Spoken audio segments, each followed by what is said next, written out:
Pricing isn't just about numbers. It's about positioning your brand in a crowded market. And pricing has always been a critical factor in selling stuff. In fact, it's one of the most important and often overlooked decisions that you'll make as you grow your brand. And today's episode focus is on how to set a competitive price for your product through research. Whether you are a new brand founder or you're bringing a new product to the market, this pricing series is for you. As of the published date of this episode, I am an associate of Ulta Beauty. The ideas and thoughts represented here are my own and not that of my employer. Welcome to the Scaling Emerging Beauty Podcast, a show that provides actionable insights for early-stage emerging beauty brands looking to scale at retail. I'm Monique Benoit, and I'm the host of the show. I'm a former retail buyer, and I've spent years working with beauty brands and retailers to help products hit the shelves of major retailer stores.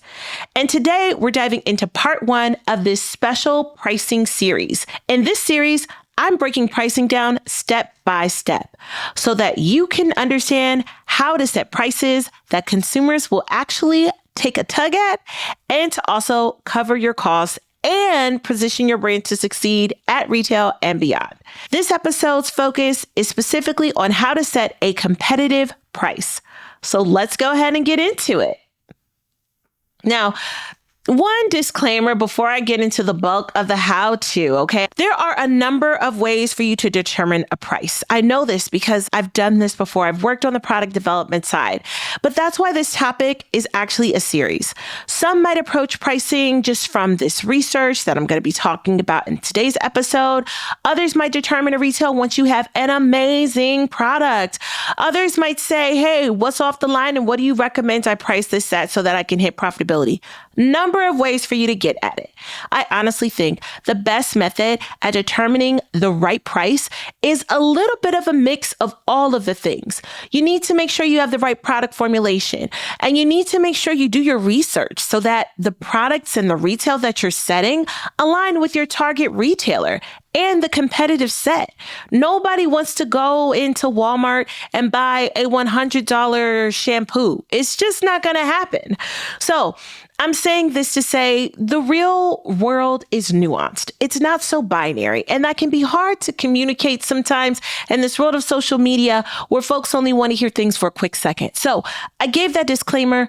If you're still with me, thank you. I appreciate it. Let's go ahead and get into the meat and potatoes of the show. Okay, let's go ahead and get into the research. So to understand the landscape for pricing, you need to start with some research. And I talk a lot about research here on this podcast. And the reason why I do is because it informs you.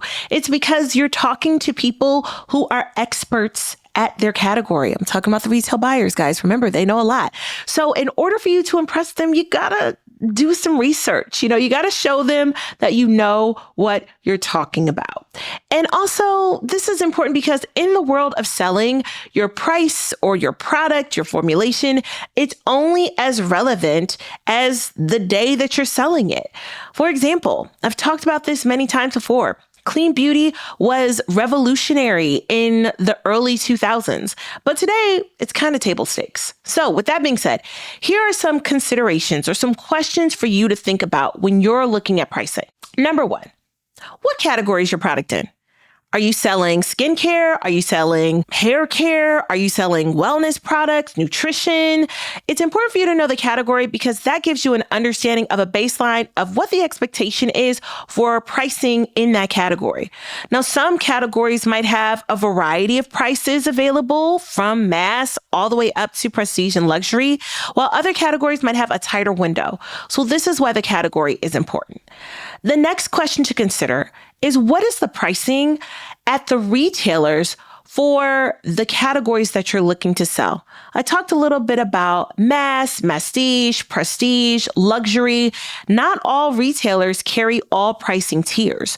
So it's an important thing for you to note so that if you notice that, oh, my target retailer only offers mass and masstige, but my retail for my product is luxury, something's not fitting there. It's not going together. So these are important things for you to consider.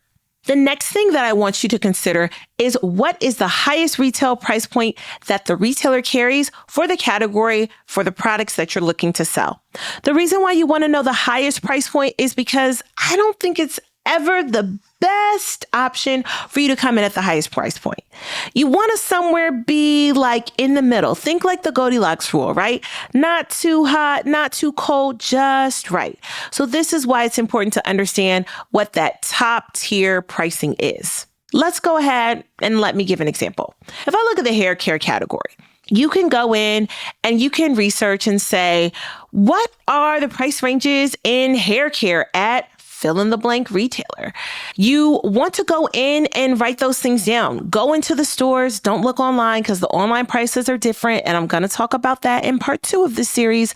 But go ahead into the stores and look at those retail price points. Write them down. Take pictures if you need to. It's not as taboo today as it was back in the day, but gather that research so that you can go back and really see what's on the shelf in this category that I'm playing in. It is so critical. I talk about shopping the category a lot, but I'm telling you guys, it is so important to do your research. Next, after you've gathered some research and asked some questions about category, you want to benchmark your product against the brands that are your direct competitors. And here are some of the things for you to consider for this question set. Who is the target audience? What are their product claims? How big is the brand? Like, are they a category leader? Are they a new entrant or disruptor? And then where is the brand selling the product? The where is always important.